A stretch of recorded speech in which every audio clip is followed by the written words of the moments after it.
according to John, the 9th chapter. Glory to you, Lord.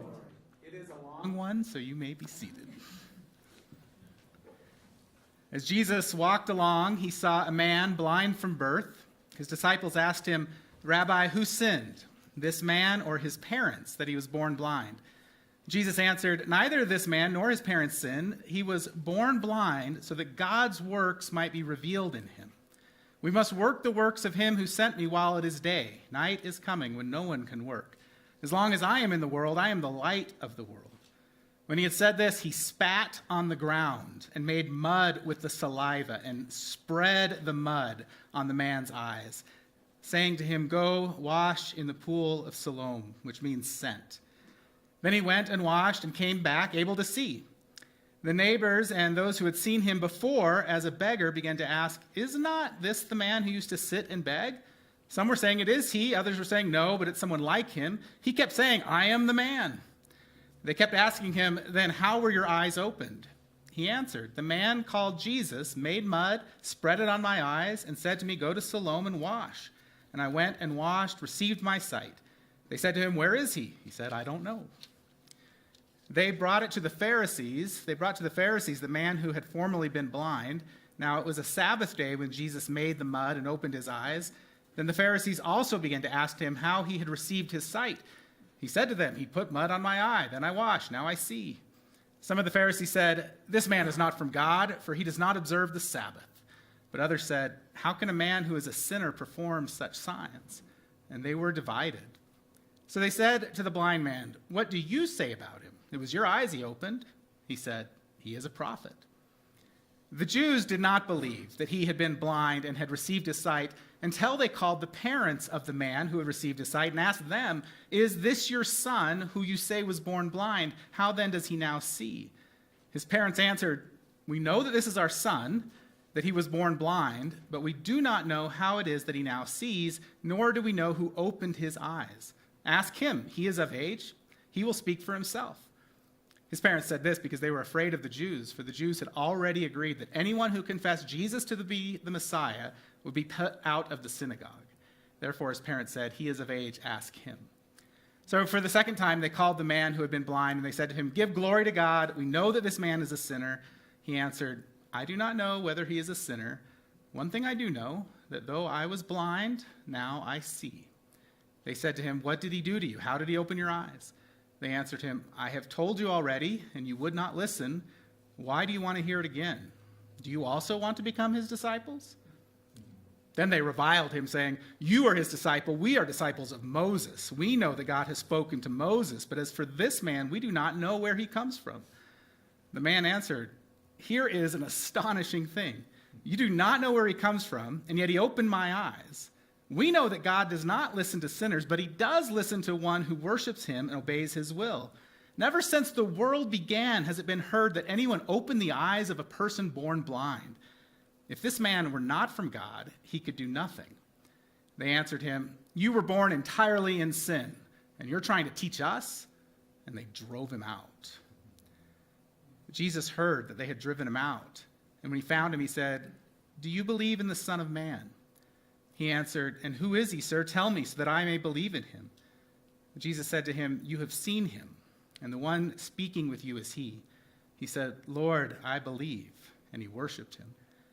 Jesus said, "I came into this world for judgment, so that those who do not see may see, and those who do see may become blind." Some of the Pharisees near him heard this and said to them, "Surely we're not blind, are we?" Jesus said to them, "If you were blind, you would not have sin. But now that you say we see, your sin remains." The gospel of the Lord. Praise to you, O Christ.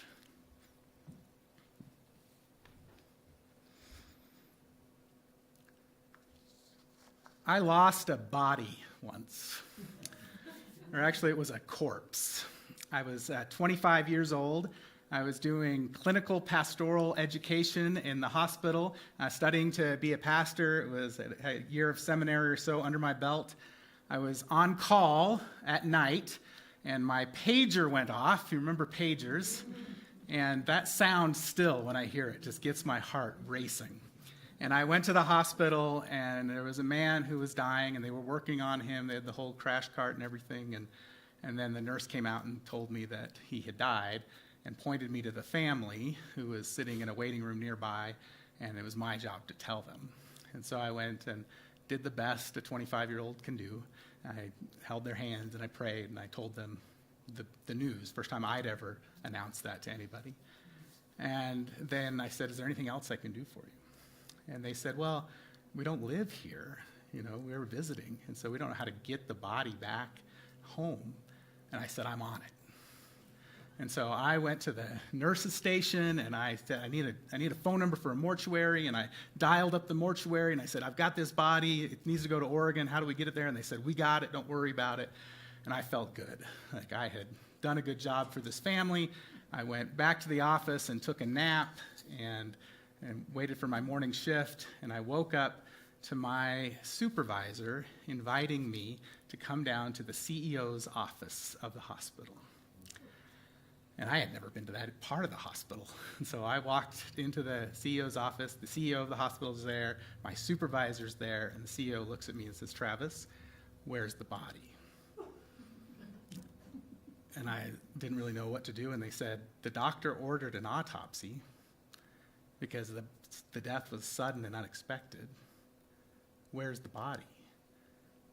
And my heart just sank.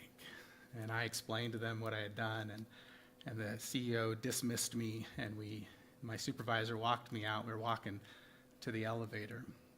And of that whole moment, the thing that I'll remember is that moment with my supervisor. We got to the elevator door, and he stopped, and he looked me in the eyes, and he could see I was on the verge of tears.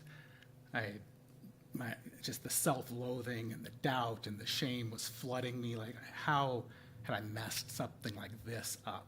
Somebody's remains, something as sacred as this. And then I'm way in over my head. How could I ever think that I could be a pastor? And I remember my supervisor looked at me, and he put his hand on my shoulder. And it's not necessarily the words that he said, but it's the way he said it. He said, it's okay. You're going to be okay. And he could have chastised me. He could have named all the ways that I had caused problems for him, his relationship with the hospital, the chaplaincy department relationship with the hospital, the family not knowing exactly what caused the death. But he didn't see any of my mistakes. He looked straight through all of it. He saw me, and he saw a 25-year-old feeling full of shame, and he said, it's okay. And I felt that love and that compassion. And when I think back of that, I think that must have been what it was like for the man born blind to be seen by Jesus, to be seen with that kind of love and compassion. Have you ever been seen like that? Have you ever been seen like that? Seen through the eyes of love? Have you ever been seen not for what you've done or what you've failed to do, but for the person that you are? Because it's a powerful experience when people get past the exterior and see the person behind it. It's powerful when people get a glimpse of you. But we hide from that. We hide from it because to be seen is to be vulnerable, and there's a lot to fear because not everybody sees with love, and not everybody sees with compassion. It's why we project strength and competence whenever we can. It's why we try to fit in and look our best regardless of what's actually going on under the surface. Sometimes we disguise ourselves because we want to keep certain things hidden, certain parts of us hidden. My son has Down syndrome, and I'm particularly sensitive when people see his disability and not him, or I get triggered when they call him a Downs kid. And I said, man, if you knew Sam, you would call him Sam. You would see him in all his particularity and uniqueness. You wouldn't just see him as a kid with Down syndrome. The man born blind from our story understood this difference. He knew what it was like to be hidden, even though he sat in the most public place possible, begging for support. People saw him as the blind man, which means they failed to see him. They saw him as the beggar, which means they failed to see him. They saw him as a sinner because they assumed that the only reason he was blind was because either he sinned or his parents sinned. which means they didn't see him. Jesus sees him, though. Sees him as a child of God. Sees him as someone for whom he was born so that God's work could be revealed in him. And Jesus invites us to see this man as a man born so that God's work would be revealed in him. Imagine if we saw everyone that way. If every person is born so that God's work could be revealed in them. I can't tell you how often God has been revealed to me through my son. So many times. Any disability, weakness, frailty, or failure is an opportunity for God to be revealed. Jesus heals the man with mud and spit and water. Not the way I would have chosen to be healed. I mean, why not just speak the word? Why spit into the dirt and make mud? Jesus says, I am the light of the world. And in John's gospel, it is Jesus himself who defines faith and sight and salvation. The spit is of Jesus. My body, my blood, given for you. It is Jesus himself that we need. Jesus is the healing. Jesus is the salvation. The man washes in the pool and is given life, and he becomes the center of controversy because people know him only as the beggar and likely a sinner, not as the location of God's work in the world. And at first, they don't recognize him. And he has to impress upon them that, yes, I am the man. It is me that you have seen and walked by. They take him to the Pharisees, who launch an investigation. They want to know who Jesus is. They want to know who this man is. Or do they? Do they really want to know? Do they really want to see Jesus? Do they really want to see this man? He had been blind, and so he was firmly in a category that they understood, that they could define and control. He was a sinner, or his parents were sinners. Some sin had happened, and he was being punished by God. But now he sees, and he breaks the categories. He invites new insight and new understanding. In the Roman Catholic Church, when this story is read in Lent, it's accompanied by a rite called the scrutiny. During the scrutiny, those preparing for baptism are invited to come forward and receive a prayer to move from darkness to light, from unseeing to seeing. And there is this understanding that God is scrutinizing them, looking closely to identify any sin that needs to be excised. Have you ever been scrutinized? That's a fearful thing, to be scrutinized, to be investigated. I think of PhD students standing to give their defense, and everything they've ever done is under scrutiny. Pastors before a call committee, being scrutinized. Athletes trying to make the team. We don't look forward to scrutiny because we're afraid of what might be found. What will they see? What is hidden that they will discover? One way to protect yourself from this is to become a scrutinizer. I think that's what the Pharisees had become. They had made themselves into experts who claimed to see what was good and what was bad. When John's gospel was written, Christians were being thrown out of the synagogue, so the stories aren't written in a very sympathetic view of the Jews. And we have to know that reading John. But when I see the Pharisees launching their investigation into the healing of the man, I sympathize with them. Because I know what it's like to be a leader. I know what it's like to be a religious leader. I know what it's like to work to protect an institution. I know what it feels like to design rules that are meant to preserve good order. I know what it feels like to guard something that feels fragile. It feels maybe like it's dependent upon me to protect. And I know exactly how it feels to dismiss someone's story of a miracle because it doesn't fit my theology. When God does something in someone's life through means other than the ones I approve of, I have a hard time seeing it as from God. Someone tells me they saw God at a Catholic event or an evangelical event, I'm a little suspicious. Now, if they say they saw God at my church, I'm all in. I mean, how would you react if someone came to you and said, I was healed by a teacher out on the street?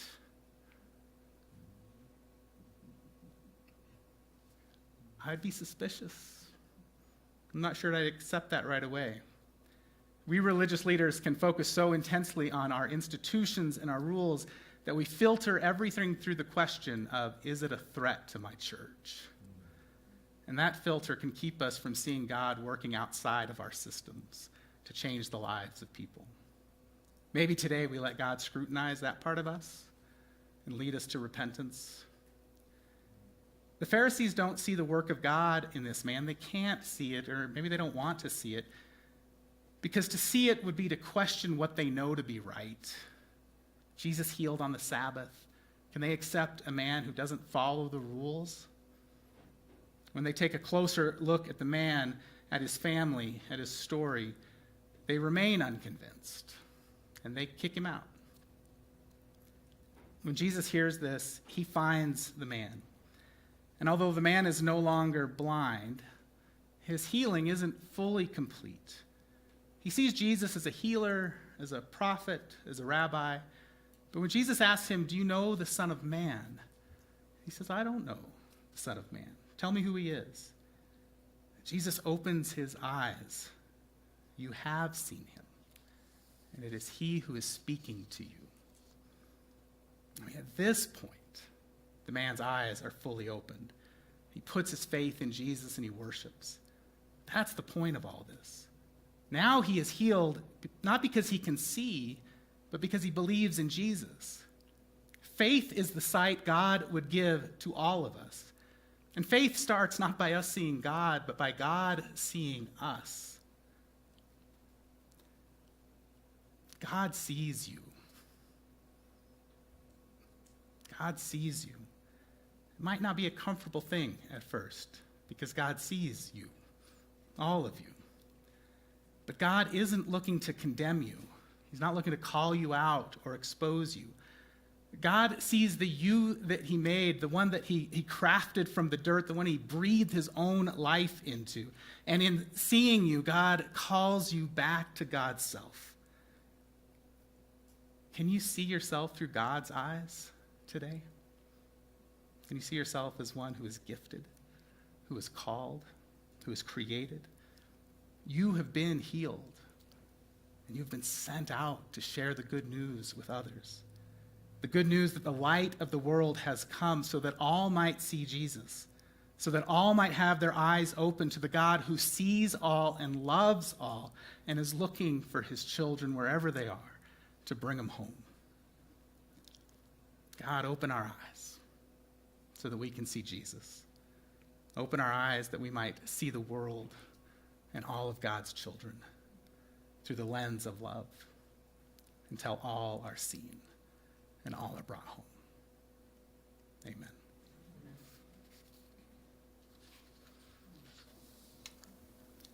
Invite you into the classroom.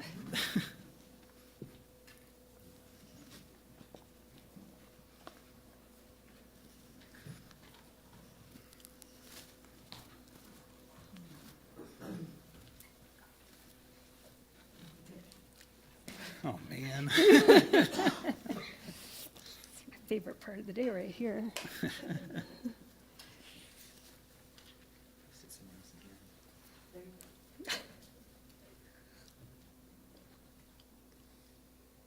I have to find my questions, the hard ones. You saved the hard ones for me, That's didn't right. you? Right. Yeah, totally randomized. I trust you. Ish. I was going to say implicitly, not trust you ish. Listen, I'm a truth teller over here. Oh, yeah. Welcome back from lunch. All right. We are going to go through some of these questions for Pastor Travis first, and then just as we have been, I'll have some questions for you all, and we'll have some exchange.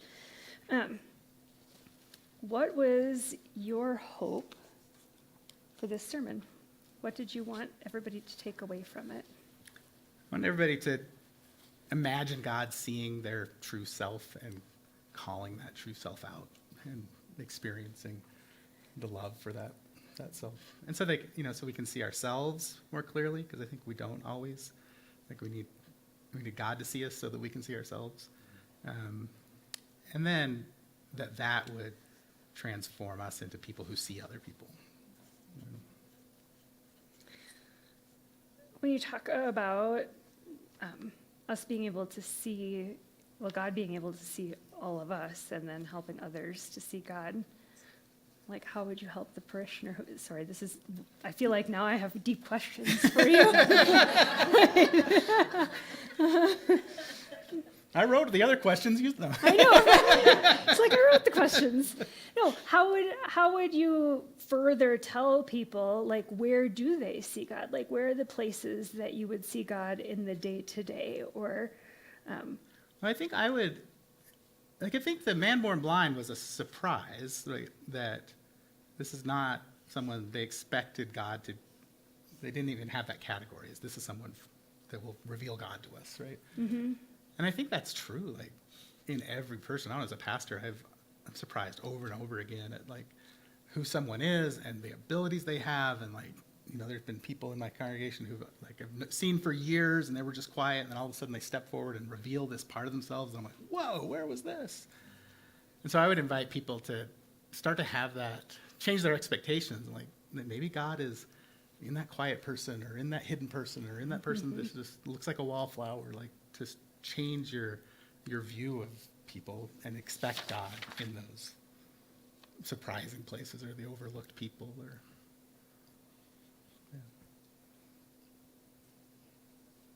I was thinking about when you were talking about we disguise ourselves in the parts that we don't want discovered. When you're putting a sermon together, one of your next questions is about risk. Like, what's the risk in inviting people to see the parts of themselves that they're trying to hide? Well, I think for me, the part of the sermon that felt risky was like that first story, and not because it's vulnerable, because I think preachers kind of know, like, that works, right? Like, you tell a story where you're not the hero, where there's vulnerability, and that you get a connection, like people can connect with you, and then they're going to listen to you. It's like a rhetorical kind of device. But the part that felt risky is like, it's long story. Like, should I tell that long of a story about me? And it was a story where I felt seen, but I wasn't sure I could convey that to others, right? That, like, when you have an experience, but it's your own personal experience, and then you tell the story and it doesn't sound that powerful or it doesn't sound that meaningful, So that was the part that felt risky. Like, could I tell this story in a way where people would, like, recognize the being seen feeling, and my supervisor kind of in the place of Jesus, seeing somebody and then start to see themselves being seen by God that way. So I wasn't sure if it would work. I don't know if that was your... I thought it worked. And, well, and so my own, right, Pastor Travis and I have worked together closely for 7 years, right? So my own experience in being seen in that way, right? I've had that from you when my husband died and in ways like that. But I think for me, when you told that story, and I don't know about, it resonated as truthful, and, right, there were lots of different parts of it where I think any one of us could place ourselves in different parts in that story, like the CEO who was like, you did what? Or the supervisor, right? Or the supervisor who who we are in that place now saying, I get it, it happens, you're gonna be okay, right? And then for me, the hardest part of that, and I think maybe where people would hear that too, is sometimes it's hard to receive that forgiveness in that too. Oh, right. Yeah, right? Keep beating yourself up right. long after you've been forgiven. Right. Well, and I thought the authenticity in telling that story is that you still sound a little bit like you're beating yourself up. Oh, right. right? I don't know, but, like, those stories for me, like, I think I skipped this part because I didn't look at my notes, but I'm an Enneagram 3, and as part of the manuscript is that, like, the worst thing for an Enneagram 3 who's an achiever, is public failure. And so, like, that was just, so, like, I can transport back to those moments and just feel that shame in my gut again. I got exposed, I got caught, like, people know I'm not great, like, I'm trying to pretend to be in front of people. Okay, now we're back to your questions. Tell us a little bit about your sermon writing process, what that looks like from the front end to delivery. Yeah, it was a little different for this one because it wasn't a regular Sunday rhythm, but typically I look at it on Friday a week ahead of time, right? So 8-9 days ahead of time. And then we do a thing called First Thoughts, which is a video that we do, and it's really, you just open the Bible, you read the story, and now you're on video saying, these are my first thoughts about this. This is where we might go. And I started doing that because that's my process anyways. I just kind of look at it and this is what grabs me right now. And then I think other preachers were talking about, you let that simmer. There's something about your brain just kind of works on its own, right? And you just simmer. And so I read it, and then what about the story of the blind man speaks to our people, and just constantly kind of any, quiet times, you just revisit that question, like, is it the Pharisee part? What about the parents and their, fear being, like, what part is the thing that connects? You're just searching, really, like trying to find the piece that is the good news. And then I go to resources, go to working preachers when I use a lot. I don't know how I found the scrutiny thing on the Roman Catholic Church. I didn't know that. I didn't either. Right? And I was like, there's another thing that felt risky because I don't have any experience of that. And so I was like, read a couple different articles about it just to make sure it's a real thing, and I'm not just making it up. But I love that word scrutiny. I'm like, that's where that word. I'm like, I know that feeling. Did you come across the scrutiny thing when you were into resources? Yeah. Like it came up in a commentary and then was a rabbit hole? Yeah. Okay. Yeah. That happens, right? Right. Like I asked that because I think we all experience that. And maybe it sometimes. was a working preacher article that turned me on to it. Because in Working Preacher, there's like 3 or 4, you can go back in time and see all the commentaries, and I find that really helpful. Super helpful. I always feel like, well, good for you, 2018. Right. We know everything. It's all sorted out then. Why are we still talking about this? So I liked that a lot, and I explored it, and I ended up not spending a lot of time there, but I thought it was just the word itself was worth bringing in, So, and then, through the commentary, the thinking, you kind of get a sense of where you want to go. And then I go to Panera Bread on Thursdays at 8 o'clock. And I write for an hour and a half. And usually it takes me an hour and a half to just write it all out. And then I still think about it. Like, I don't know if that worked. There's a great scene in the movie Hook with Robin Williams, where they just have met Peter Pan, and the kid can't quite recognize him, and he's like, he's playing with his face, and he's like, oh, there you are, Peter. And I'm like, I want to show that. So I tried to incorporate that into the sermon, but it's from 1991, and so the resolution's terrible. It's like VHS, and I didn't give it enough time. So I think that would have been helpful toward the end to show that clip, and there you are, and to imagine Jesus doing that with us. There you are, Travis.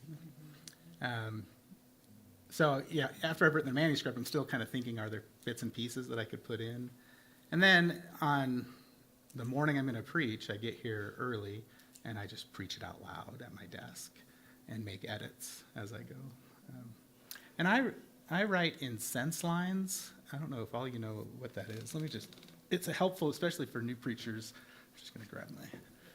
I was going to say, Pastor Travis can maybe share with us a little bit about how your own preaching has evolved. And as a manuscript preacher who doesn't often look like a manuscript preacher when he's doing it, it's because of, I think, the process that has kind of come about for you, maybe how you got there. And he has to preach it aloud when he gets here on Sunday mornings early, because when I get here, I like to come into his office and so he's done working then. This was my internship supervisor taught me this, and it's just a way of writing so that your sentence always starts on the left-hand side, so you're never digging through a paragraph trying to find. So you can look up as much as you want, and when you look down, you always know where to go. You can find your spot very quick. So, and it's an oral way of writing, so that gives you, if your sentence goes across more than 3 returns, then it's too long for oral presentation. It might be good for an article, but so it's kind of like,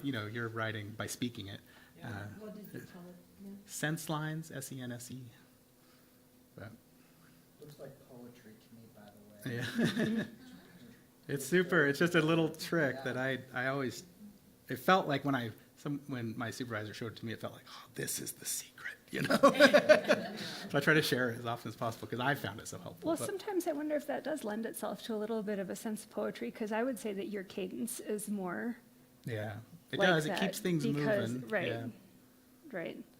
I mean, maybe because not the average pew listener knows what you're reading from, but knowing what's up there with you, like Yeah. I hear that cadence a little bit. And the other part of, I guess, the process thing is also trying to find that thing that I think Bishop said it is like that convicts you too. You know, like when you've heard the gospel, like you're like, oh, that's the gospel. You know, it's like that drink of water. You know, like oh, this is it. So I'm always kind of waiting for that. And this one was hard. Like I didn't find it for a while for myself. I'm like, where's the thing that grabs my heart, you know, or convicts me or challenges me in the right way? And so you just keep circling until you find there. And if you found it for yourself, I'm not that unique, right? It's going to speak to lots of people. So. I have so many questions. When we were talking about your process a little bit and what that looks like. Can you tell us how your process might look a little bit different when you have, say, 3 sermons in the hopper in 1 week? Well, that was this week. It was really hard because I did my regular process for the sermon I'm preaching tomorrow, and then I had this one in my head. So I've got like end times in my head, and I've got, healing of the man born blind in my head, and like it was not comfortable. I didn't like it. It was trying to compartmentalize and not, cross over. And even like some of the other discussions, like I've written more things this week than I normally write. And so did I tell that story in this sermon or this sermon or this article or, I don't think that's a good way to be. I'd rather just one at a time is better for me. Do you have any regular patterns in your writing? I think I can't remember which one of you I asked this to, in terms of how the sermon comes together and how the main point is the point and what you like to end on. Yeah, I think that the other part of my process is like when I get stuck, then it's like, oh yeah, I'm supposed to pray. That's right. I gotta pray about this.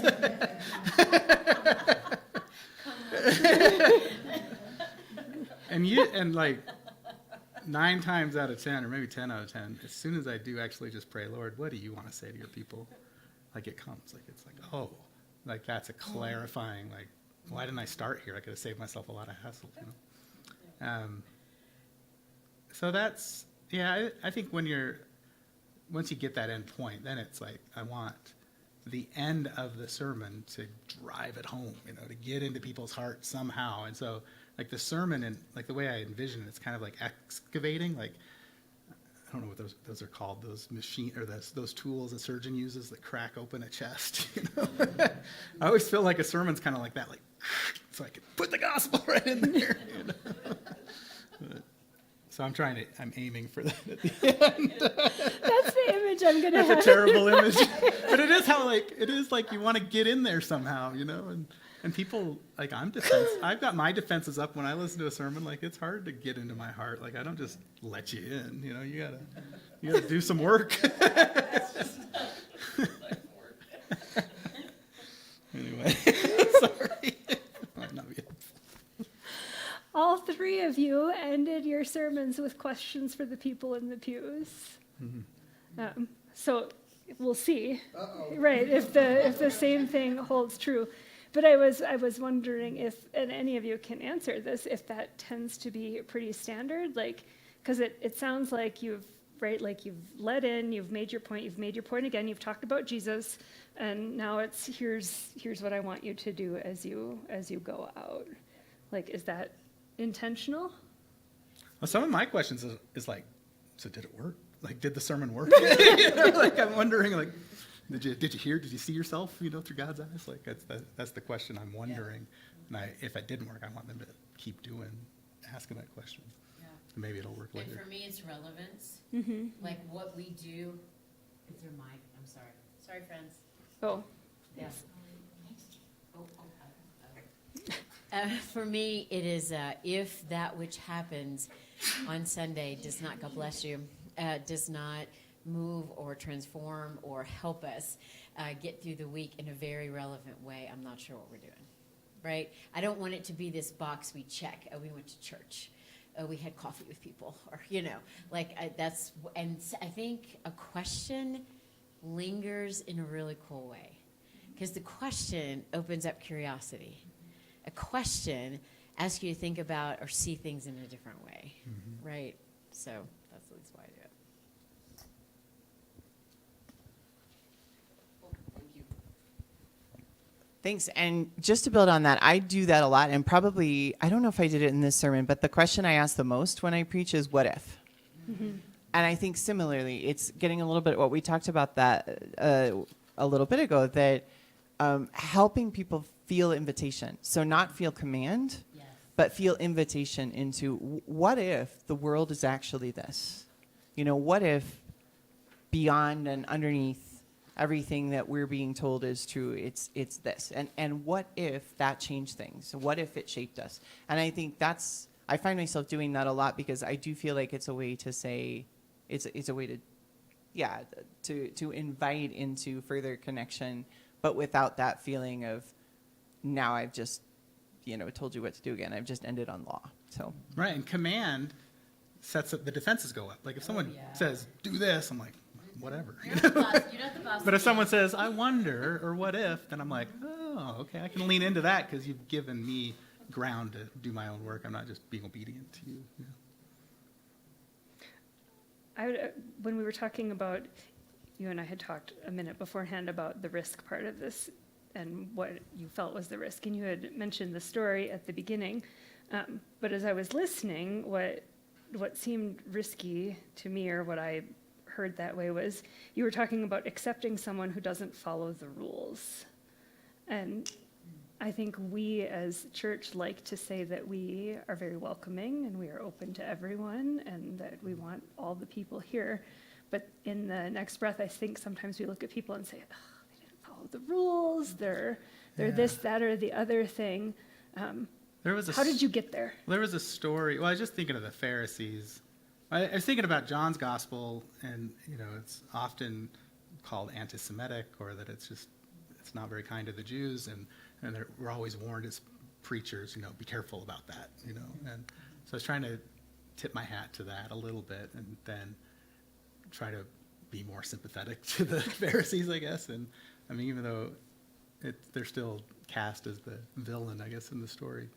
But then recognizing that's where the law plays, is seeing myself doing those same things. And there's a story I didn't tell. I wondered about using it in the sermon. There's a man who came to my office not long ago, like 2 weeks ago, who was saying, I'm being tormented by demons.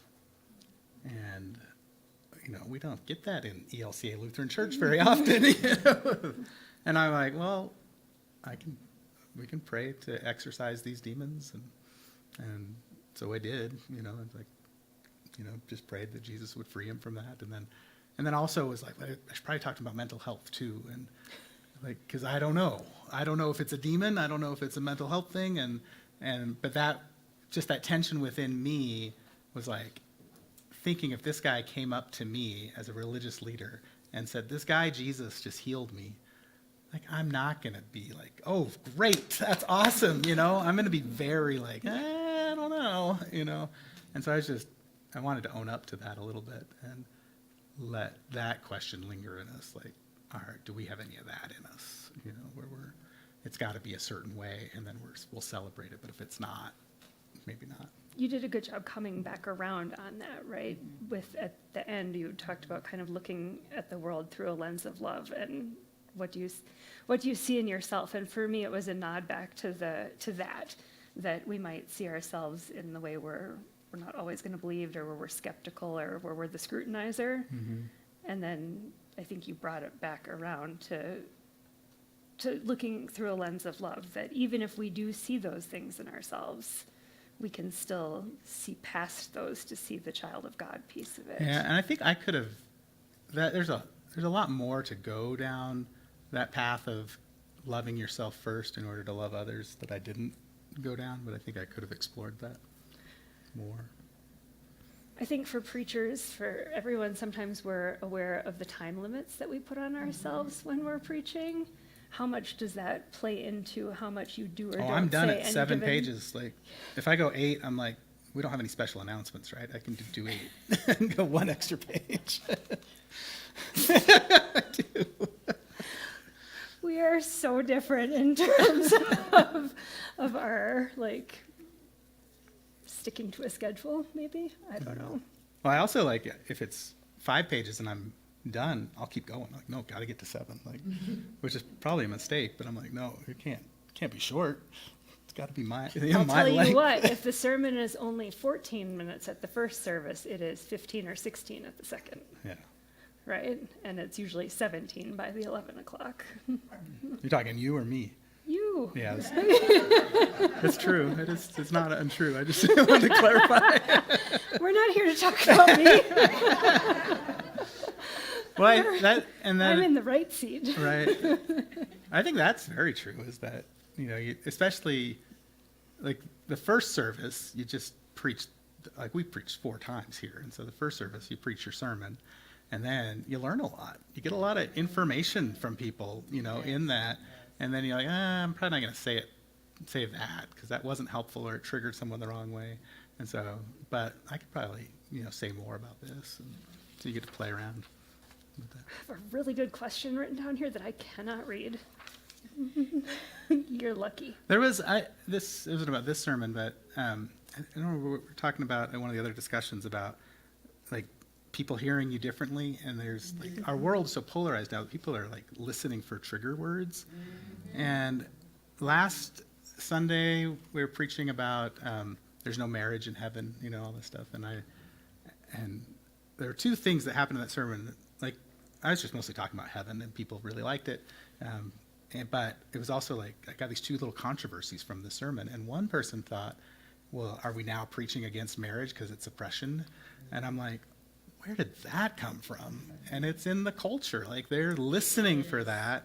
And so then I had to like explain myself. I'm like, no, there's no marriage in heaven, blah blah blah. But I think, and that's kind of the thing you learn, from sermon to sermon, is you'll say something like, I didn't even think that this would trigger that in somebody. And so then you have to either make a decision to keep it and give some more explanation to it, or just say it's not worth it, it's not helpful, I won't go there. One of the things that I know you do here is we often outline sermon series, and we haven't talked about that at all in terms of just preaching as we've kind of done these, right, single sermons. How do you find that a sermon series can maybe either help or hinder the preaching over a period of a season? What does that look like for you? How do you get there? Yeah, well, I've been thinking about it with these texts because there's some interesting ones, like the question, do you know the Son of Man? Or like, and then, yours was, here's the truth. He tells the truth. He doesn't always admit who he is. And same thing in this story of, do you know the Son of Man? And so, and then you and I had a very similar, like, mind seeing who you are, knowing yourself. Like, so I'm just curious, like, and so I'll wait till yours to see if there's a sermon series in there. But that's what we do is like you look through. We stick with the lectionary mostly and try to find a sermon series within the lectionary, and then sometimes we'll pick one and then we'll need to pull outside the lectionary to complete it. I'm not like passionate about sermon series. I think they're a little helpful. I think they're helpful for people to kind of get excited about something. It's a way to introduce, like, hey, there's a new thing happening in church, and a way to connect one week to the next. And I think people find it helpful. But like I said, I think it's mildly helpful. I don't think it's like the best thing everybody should do it. It's just In it's a terms little of helpful. some of the lay leadership training that you've been a part of and the Brave experiments and those types of things, I asked that question because I wonder if in contexts where they've got a different lay leader who's preaching every week, if a sermon series that gives you a line that runs through all of them would be helpful rather than 6 different voices with 6 different thoughts and 6 different processes. Because we have that in our context. I Yeah. mean, there are three of us who share those duties sometimes. That's a good point, because it does narrow your focus, and that can be really helpful, right? Rather, because like especially like John 9:1-41. I mean, there's Is there a lot in there? there's a lot of like, and so and then all the Lenten texts, they just get longer and longer, and so if you have a focus, then it can just help you get more creative, I guess, when your options are limited, rather than. So Is there anything else that you would want us to know about your process, or how I feel like we've talked sometimes about the congregation or the audience that you're preaching to and the level that you preach at, right? We have 2 different days of the week that we preach, Wednesday evenings and Sunday mornings, and those are aimed at different audiences. How does that change your prep? Well, yeah, I guess I got 5 answers in my head right now. You're welcome. Yeah, I think like overall, when I'm preaching, my biggest desire is to be clear, that you know what I said, and there's, it may be helpful or may not be helpful, but there's no like, what did he say, like that's what I want first, is just it was clear. And so, if I'm talking to 8th graders on Wednesday, like making it clear for them is harder, because it's got to bring it down to, and there's so much assumptions I have, and we were talking about being overtrained, and like I've got all this education that can get in the way of like what an 8th grader can actually hear. And so to take that seriously, and I think we have to do the same with the congregation too. Like it's not a chance to show off how smart I am, and it's like, what can they hear?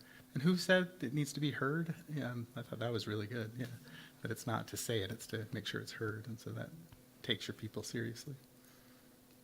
And the other challenge right now is people are living longer, so you're preaching to like more generations at the same time, and that's right. It'd be easier to preach if people would die younger. Can't say that. You just did.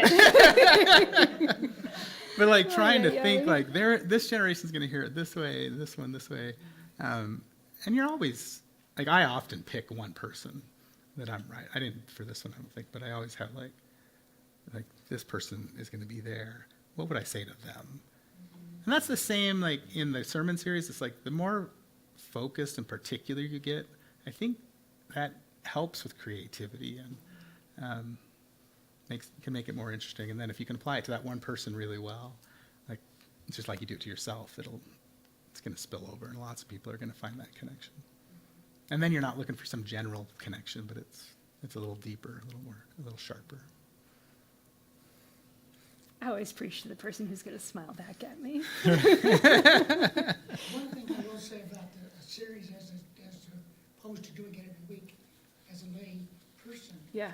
I have learned so much by having it change every week, Yeah. because it's hard to do, to look at more and more. And I don't think I'd like to do a series. I think I'm enjoying the growth. Yeah. So, and then on the other, you go to my house and I've got a 3-year-old, a 6-year-old, an 18 with autism, 23 that just got married, and a son-in-law. So we get all those in your house. You've got almost all levels. Right. And then I talk to my wife, and she's older than I am. And I think that's really like when you write a sermon, if you can filter it, like put yourself in that person's shoes and then switch to somebody else's, and just like, how are they going to hear it? I'll tell you another story from last week about the woman, the Sadducees saying you're going to be, married 7 times. Whose wife is she going to be? And I was doing Bible study on that, and one of the women in the Bible study said, "That sounds terrible to be passed between 7 men." And I was like, I hadn't even considered the woman's perspective in this.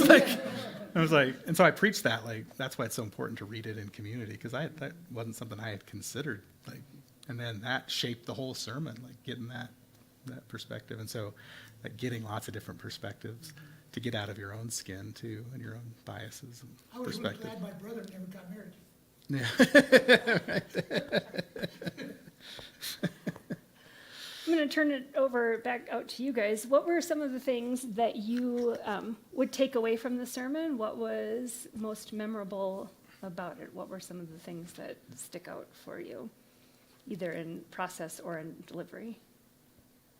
I really heard you say, not just like, can you see God in other people, but to really look at how does God see me? Do I feel really seen by God? That really struck me because I can give grace everywhere, and I can usually see God in everybody. But wow, what does God really think of me? That took me down a whole path. I don't usually give myself that kind of attention, and it's hard to accept that kind of love, which helps me when I try to tell other people, you are a beloved child of God, and they're like, oh no, not me. So I'm starting to get more, it helped me see it from their perspective too, but I really like that. And the other thing I was wondering, just on a practical point, how many times do you rewrite your sermon? I'm really intrigued with that process that you shared with us about this. I write it on Thursday. Like, do you write it all the way through? All the way through. And then you redo it again? Sometimes, I don't get the ending, and I'll come back. But usually, I just write until I have an ending. And then Sunday morning, I preach it out loud, but I'm at my computer and making edits as I go. So I'm impressed you can do that. But that changed. Like, when I first started preaching, it would take me 16 hours to write a sermon, Yeah. And then, and every 5 years, I would cut an hour or two off, So now it's an hour and a half to write it, and then another, 30 minutes to edit, and then all that thinking time.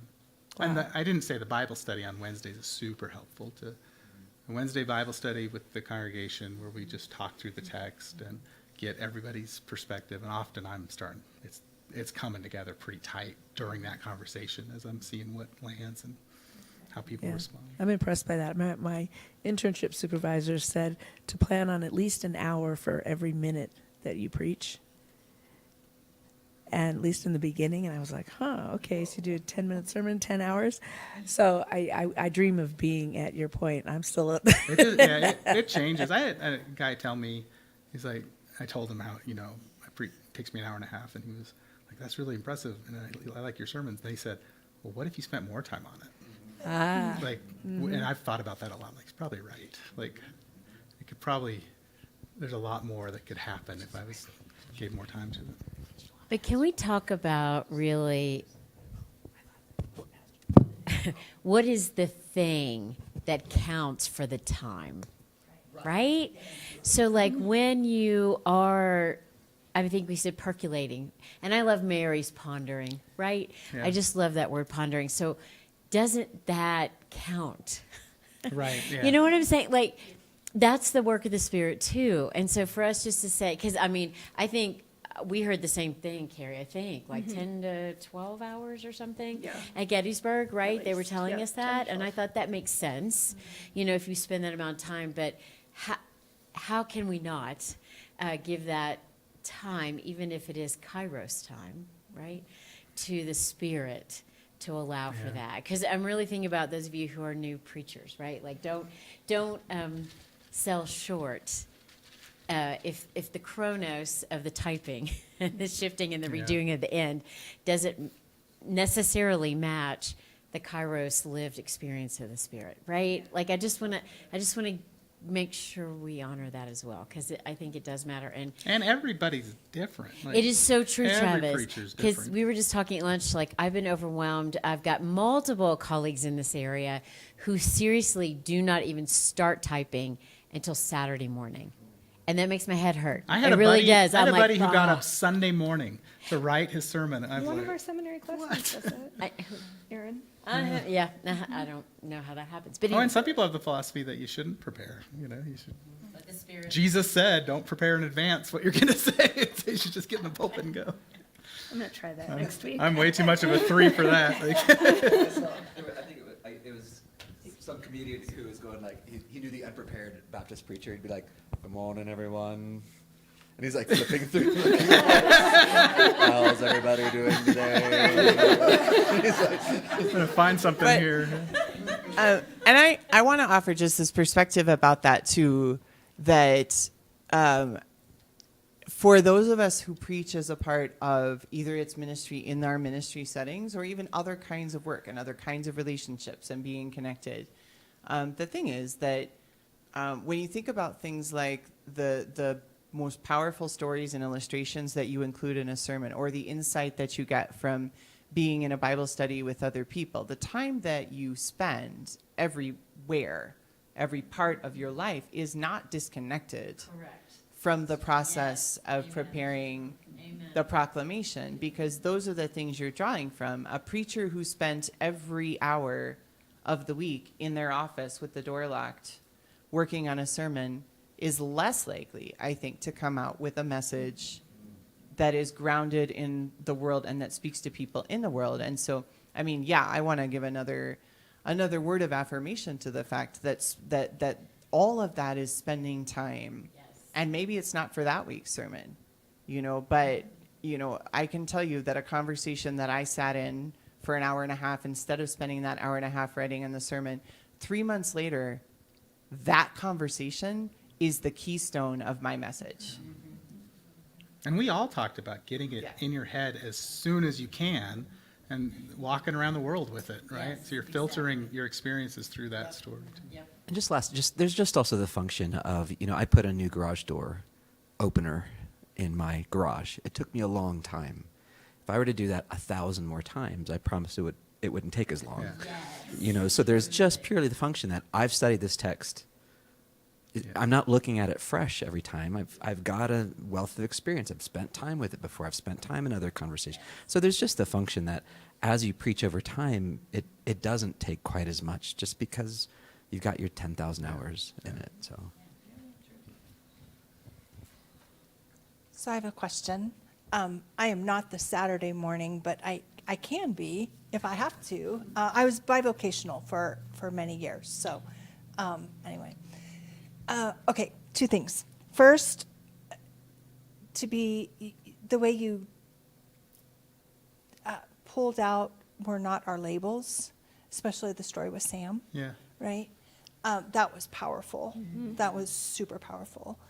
And then it also has me thinking of a whole lot of other things. So thank you for the fodder. However, okay, so you have 4 services on Sundays? Uh-huh. Okay, I have a question. So when I was at 2 churches, 42 miles apart, I preached every Sunday in both, and it was like whiplash because of the cultural context. Oh, yeah. And I used the same sermon. I use a very similar format, except for mine doesn't go all the way across the page because I use bigger font nowadays. But the question that I have is, I had to learn how, and this may help people who are newer, I had to learn how to not take my manuscript directly, but to switch off and on for the culture of the congregation. So are your 4 services, I'm assuming they have a different kind of cultural context? Well, we have 3 traditional downstairs at the sanctuary and then 1 contemporary up here. 8, 9:30, 10:15, and 11. 10:15 is up here. Yeah. And there, I mean, the culture's fairly similar. The contemporary service has more people who are from evangelical backgrounds. And so, that makes me want to leave the manuscript more. Like, in the traditional service, like, people are pretty comfortable behind the pulpit, and they like that. And it feels like up here, like I riff more, I guess. I leave the manuscript more, and and then that's the third one I preach. So I know the sermon really well by then. So I have more freedom to, explore something and then come back to the main flow of it. But our culture's fairly similar, really, throughout the. Can I add to that? Yeah. So I think that while the culture is maybe similar across all 4 services in the sense of traditional Lutherans, as the preacher, I know that when I'm preaching on a Sunday morning, each of those 4 congregations are different, each of those 4 groups within. And I know that if I get laughs at certain spots, like from the 8 o'clock, like where I will or won't at 11 o'clock. And that is wild. Like, 'cause It's wild. the stuff that's funny at 8 isn't funny at 9:30. Not at all. It's like, how Not is at all. They're totally different why- set of jokes. It's, And I Stop and say that joke killed it. right, I know. right? And I always wonder, like, is my listen, timing off, or like, is I it d- me or is it them? That's what I don't know. It's them. I- It's because I'll call them out on it. Jay. I'm like, like, that was you funny. did, you do call them. Right? Everybody Yeah. laughed before. I Right? actually said that once in a sermon, like nothing came right away, and so it got, just when it was gonna get awkward, I was like, hold for applause. Right? Like, I will get a laugh out of you. Like, but it does, as the preacher, it does change. And I'll be honest, by the fourth service, I can be either really tired or really loopy. And sometimes, yeah. So that can sometimes show itself. Fortunately, the 11 o'clock people are also the most, I think, willing to just roll with it. Right. They're used to it. Right? They're used to it. They know what they're getting. They're fine with, I think, whether we are either tired or loopy at that point. But the sermons change from 8 o'clock to 11 o'clock. Yours is different every week. Mine is different. Pastor Michaela's isn't, because she memorizes it and doesn't use the manuscript, and she really, I think, nails it. She stays pretty on track through all 4 of them, which I think is part of the memorizing piece. But it's a little bit looser up here. Like, I find myself more maybe relaxed with a contemporary style Yeah, you're service. closer to people. You're not in the robe and regalia. That changes things a little bit. Right, there's more places to look, right? Like, it's much bigger downstairs, but they sit from that wall all the way around to this one. So there's more room to walk and wander and to talk a little bit. And that's, that plays well to some preachers and less well to Yeah. others too. There's something else I want to say. It's off topic, but like, when I preach, I'm exhausted at the end of a Sunday. And when I don't preach, I'm not. Even though I'm here the same amount of time, even maybe using my words as much. And I found, like, in a sermon, like, there is, like, obviously there's something spiritual going on, but you're pouring yourself through that sermon. And I think there's sometimes when I'm not, and then I'm just reading, right? Like, preaching isn't just reading or delivering words. Like, it is yourself, being pushed out, and it should be draining, right? Because there's effort there. To build on your off-topic comment to start with, what does it take for the preacher to have a worship experience on a Sunday morning? Pastor Michaela asked me that on her internship, one of our internship conversations. And, like, that's something you have to cultivate over time, because it's not easy, right? And for me, it's and this really past maybe 5 years, kind of having, I don't know what to call it, a spiritual change or understanding or growth in myself, but started to think about seeing God through the periphery of my eyes and starting to pay attention to little moments in worship. Like, there's this young man who brings his grandmother to church and walks her up to communion, and she can't stand on her own, and he makes sure she gets bread and wine, and like that's my worship experience. That's the sermon for me. It's like, I watch that, I'm like, right. I told Pastor Michaela when she asked me that question, I'm like, last Sunday when I saw you, teaching your child to sing, and he was standing up on the chairs and you were worshiping with him, like, that was my worship. That was my God. That was my sermon. And so, like, trying to cultivate that God's doing stuff, and just trying to start paying attention to that and naming it, and then just receiving it for yourself. Like, that's good. I like that. That's good. Thanks, God. And I think there's encouragement to be made to preachers, to everybody, that you have to be able to find your own worship experience in worship, whether it's in your own context or whether it's going and worshiping somewhere else during the week. Jay, you've got something to say. Well, this all connects because, like, you're fortunate enough to be at a place where somebody else gets to preach. Yeah. And so you get to receive that. And I'm thinking about the folks who Yeah. you're it. And so how do you, I'm thinking about, because I've been processing something heavy this whole time, and I've been thinking about, like, I got stuck on the injustice of the Pharisee, but that's my voice. You know, that's, I get very focused on what justice. How dare you. You know, the justice of things, and how I need to have a pastoral voice in my life. So I'm appreciative of having like a Julie McNett that I get to worship with, who brings pastoral voices in. So I'm curious about, for those of you who are like more in the solo positions, you know, do you change your voice and how you connect to that text, or do you? I've almost always been on a staff. I've almost always been on a large staff, and that's just where my Me too, yeah. life has taken me. So I'm processing that right now, of like, I got stuck, but it wasn't you. I got stuck in my own head, going like, yeah. So Bill and Nicholas. so I leave it's a general question. It's like the end of a sermon. So what would you do? Thank you, Jay. So I'm the only pastor at King of Kings, and I preach every Sunday, every service. And you know, it's funny, when you asked him that question, I was answering it for myself in my own head. And I thought, the moment that I worship is a communion, and it's not even for a minute. But what I do, I have a little bit of a ritual where I breathe in and out, and I say, this is the first breath of the rest of your life.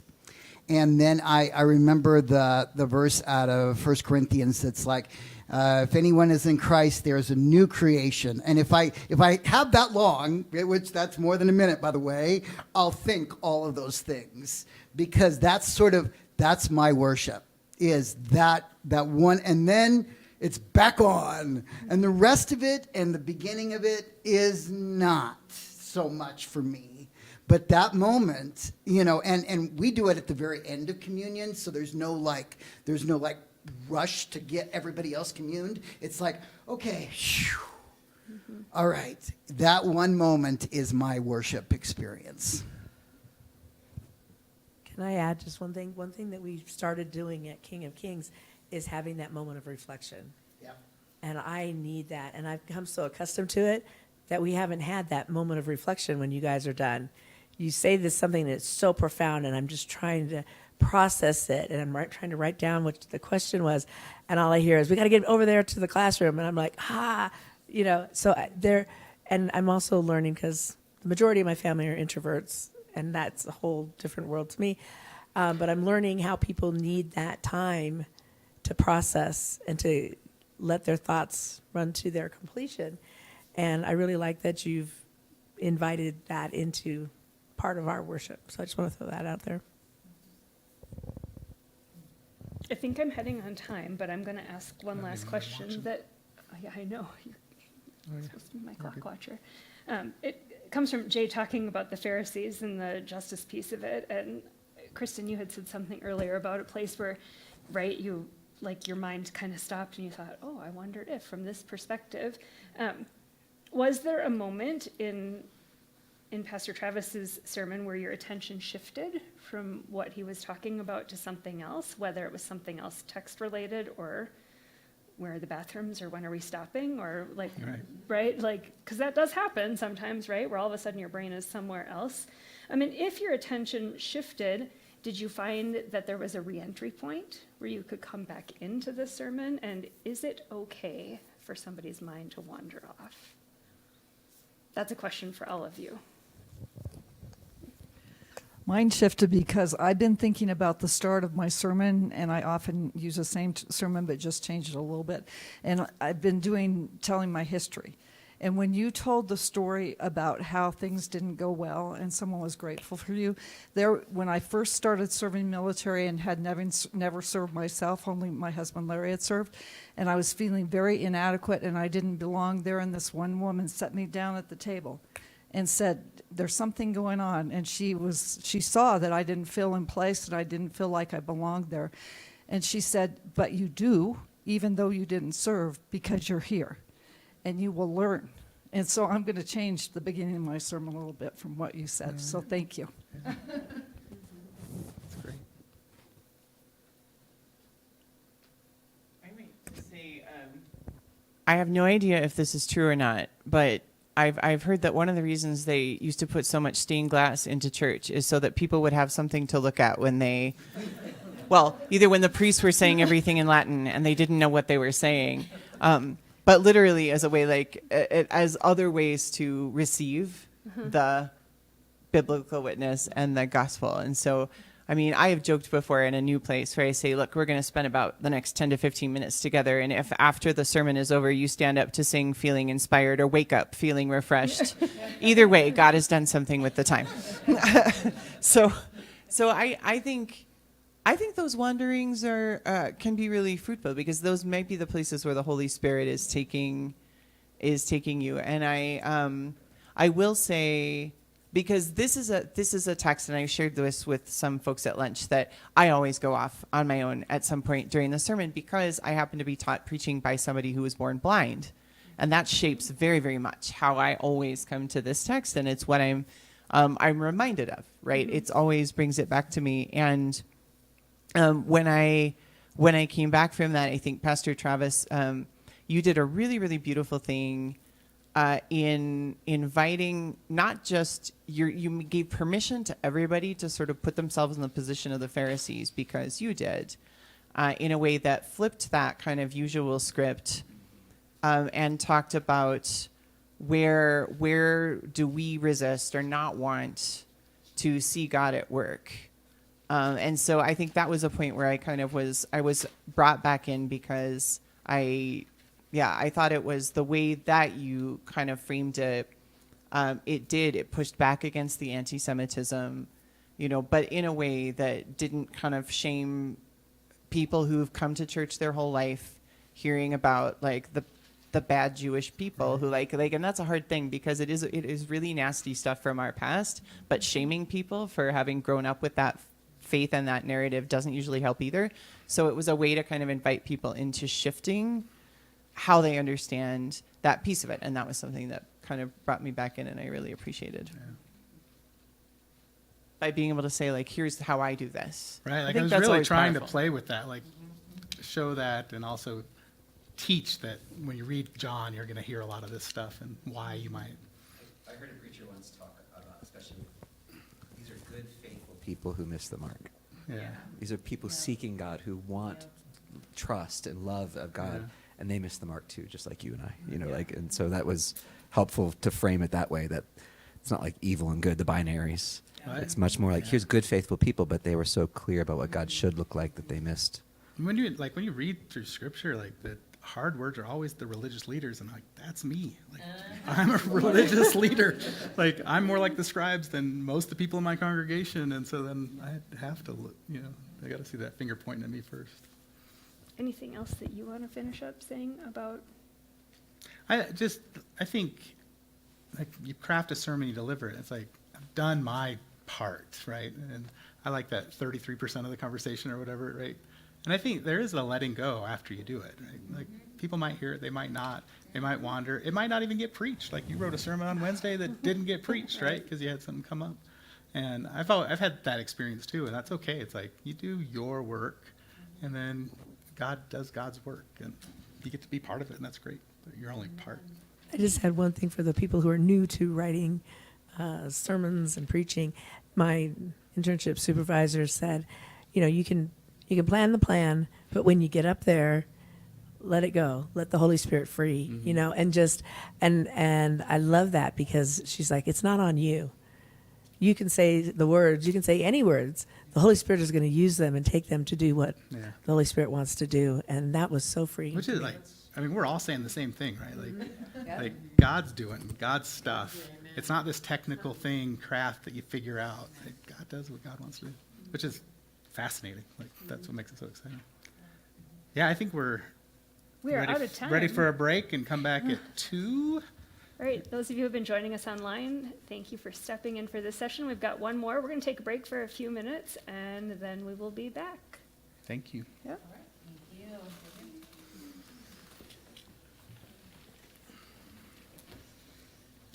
We could probably skip sermons and just do this. Put Pastor Travis and I up in front to talk about stuff. I do it in like. Or not. I always said if I got elected bishop,